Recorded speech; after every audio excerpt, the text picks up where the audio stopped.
आ रहा है? देखिए, आज का जो टॉपिक है वो वही है, परमेय संख्याओं वाला। अब परमेय संख्याएं को पढ़ने से पहले, ठीक है, जो पूर्व जानकारी है उसको पहले ताज़ा कर लीजिए, ठीक है, जो हम पहले पढ़ चुके हैं। ये भी एक संख्याएं हैं, परमेय संख्याएं कैसी हैं इसके बारे में बाद में बात करेंगे। अभी हम जो हम पीछे पढ़ चुके हैं, पहला उसको ताज़ा कर लीजिए आप अपनी।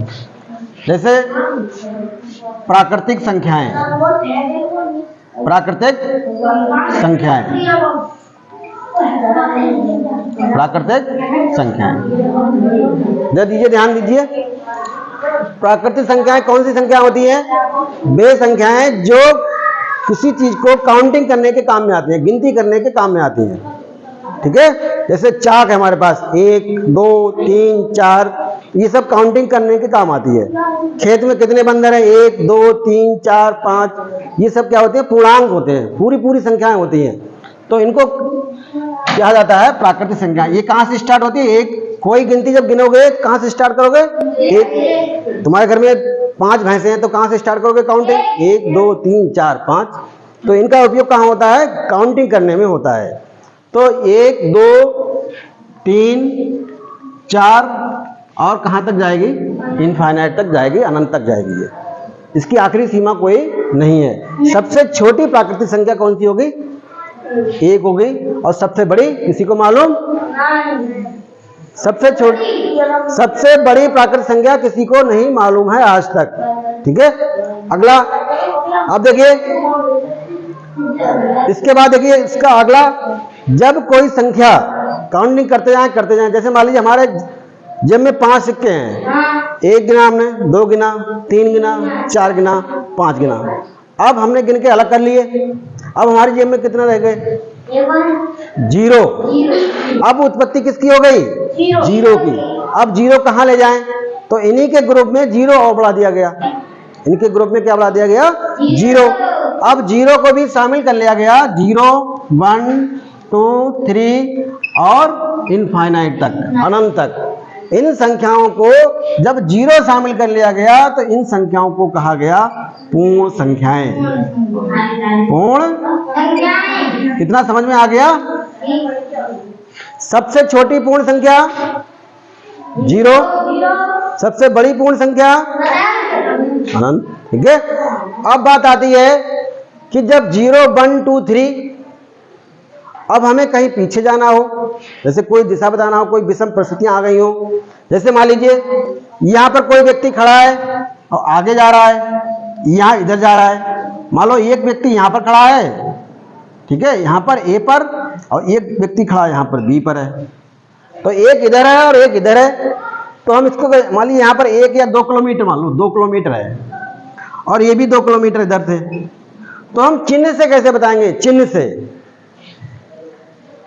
ठीक है। तो ये जो संख्या है वो आगे है, ये संख्या आगे है, तो ये हम बताएंगे प्लस की है। किसकी बताएंगे? प्लस की है। और ये संख्या इससे पीछे है तो हम कहेंगे माइनस की है। तो अब यहाँ पर नई संख्या निकल गई, जैसे 2 है तो -2, इन पर चिन्ह लगा दिया गया। संख्या के पहले क्या लगा दिया गया? चिन्ह लगा दिया गया। तो -2 -3 -4 -5, ऐसे करके अनंत तक हम माइनस में पहुंच गए। तो इन सबका जो ग्रुप था उनको क्या कहा गया? पूर्णांक। तो 0 से आगे 1 2 3 और अनंत तक, -1 -2 -3 और अनंत तक। इन संख्याओं को कहा गया, क्या कहा गया बताओ? पूर्णांक। क्या कहा गया? पूर्णांक। ये सारे के सारे जो नंबर्स हैं वो सब क्या हैं? पूर्णांक हैं, ठीक है। अब सबसे बड़ा पूर्णांक किसी को नहीं मालूम, सबसे छोटा पूर्णांक किसी को नहीं मालूम। अब यहाँ पर एक बात और आ गई, इन संख्याओं को जो इधर वाली हैं 1 2 3 से अनंत तक जाती हैं, इन्हें कहा गया धन पूर्णांक, क्योंकि इनके पहले क्या लगा हुआ है? धन, ठीक है, प्लस लगा हुआ है। तो लगा है या ना लगा है तो आप किसकी मानेंगे? प्लस की ही मानेंगे। अगर लगा है माइनस तो आप माइनस की मानेंगे, ठीक है। इधर वाला हिस्सा क्या कहलाया? ऋण पूर्णांक, ध्यान से समझना इसको। अब देखिए हम कहां पर आपको ले जाएंगे, धन पूर्णांक और ऋण पूर्णांक, और बीच में बचा कौन भैया, जीरो। जीरो कहां गया फिर, जीरो को किधर ले जाएं, तो भैया ना तो ये धन है ना ये ऋण है, तो ये बीच में आ गया, तो क्या हो गया, उदासीन। क्या हो गया, कोई कहे कि उदासीन नंबर कौन सा होता है, तो क्या बताओगे, जीरो। उदासीन नंबर क्या होता है, जीरो। जीरो एक उदासीन है। ठीक है, इतना ये जानकारी पूर्व वाली थी, पहले वाली। अब आते हैं आगे, ये क्लियर हो गया, प्राकृत संख्याएं, पूर्ण संख्याएं और पूर्णांक। अब आते हैं हम परमेय संख्याओं पर। ये बच्चे जब कक्षा 9 में पहुंचते हैं ना, तो इनमें क्या होता है कि वो परमेय संख्याओं को ही नहीं समझ पाते। अब बहुत बड़ा चैप्टर है उसमें, परमेय संख्याओं के ऊपर कक्षा 8 में भी बहुत बड़ा चैप्टर है, और कक्षा 9 में भी चैप्टर है, कक्षा 10 में भी चैप्टर है। अब भिन्न आप जानते हैं कि भिन्न हमेशा धनात्मक होती है, जैसे 2/3 लिखा तो ये क्या है, भिन्न है। धनात्मक है तो क्या है, भिन्न है। ठीक है, अगर हम लिख दें -2/3 तो क्या ये भिन्न होगी, कितने बच्चे कह रहे हैं ये भिन्न होगी। अभी हमने क्या था, कहा था कि भिन्न धनात्मक होती है, और ये कैसी है, धनात्मक, तो क्या भिन्न कहलाएगी। ऐसी संख्याओं को लिखने के लिए एक नया नाम दिया गया, उनका नाम था परमेय संख्याएं। उनका नाम क्या था, परमेय संख्याएं। तो इसकी जो परिभाषा निकल के आती है, जो दी गई है, तो उन्होंने कहा कि अगर P/Q के रूप में कोई संख्या लिखी जा सके, P/Q के रूप में अगर हम लिख सके, तो यहां पर उन्होंने कुछ कंडीशन लगा दी। क्या लगा दी, कंडीशन, कि P और Q क्या होना चाहिए, P और Q क्या होना चाहिए, पूर्णांक होना चाहिए। क्या होना चाहिए, पूर्णांक। और पूर्णांक आप जानते हैं 0 से लेकर के 1, 2, 3, -1, -2, ये सारे के सारे क्या है, पूर्णांक है। सारे के सारे क्या है, पूर्णांक है।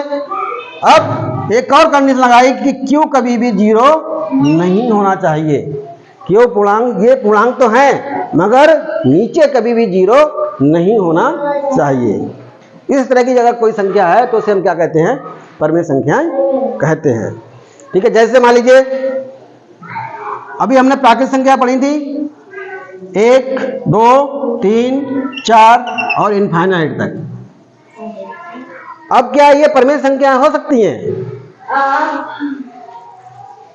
अंकित बताओ, क्या ये परमेय संख्याएं हैं। इसकी परिभाषा के अनुसार क्या ये परमेय संख्याएं हो सकती हैं। इसमें से कोई एक संख्या उठा लो, जैसे मान लीजिए हमने 3 उठाया। अब हम आपसे कह रहे हैं 3 क्या परमेय संख्या है। अब इसका रूप है, बताओ, ये P/Q के रूप में है, नहीं है। इसके बटे में क्या छुपा बैठा है, 1। इसके बटे में क्या बैठा है, 1। अब देखिए परिभाषा क्या कहती है, P और Q दोनों पूर्णांक होना चाहिए, तो 3 और 1 क्या पूर्णांक है, बिल्कुल है। ठीक है, नीचे वाला Q 0 है, नहीं है। अब इस परिभाषा को पूरी की तरह क्या कर रहा है, फॉलो कर रहा है। तो इसका मतलब P/, यानी कि 3/1 एक परमेय संख्या होगी। यानी कहने का मतलब क्या हुआ, जितनी भी प्राकृतिक संख्याएं हैं सारी की सारी क्या हैं, परमेय संख्याएं। अब आती है, हमने इसका बात पढ़ा था पूर्ण संख्याओं का, जब हमने 0 और बढ़ा दिया। अब क्या ये प्राकृतिक वो परमेय संख्या होंगी या नहीं होंगी, तब भी होंगी। 0/1, 0/1, नीचे 0 नहीं होना चाहिए। ठीक है, अब कल हम पढ़ेंगे शांत दशमलव संख्या, शांत दशमलव संख्या और अशांत दशमलव संख्या।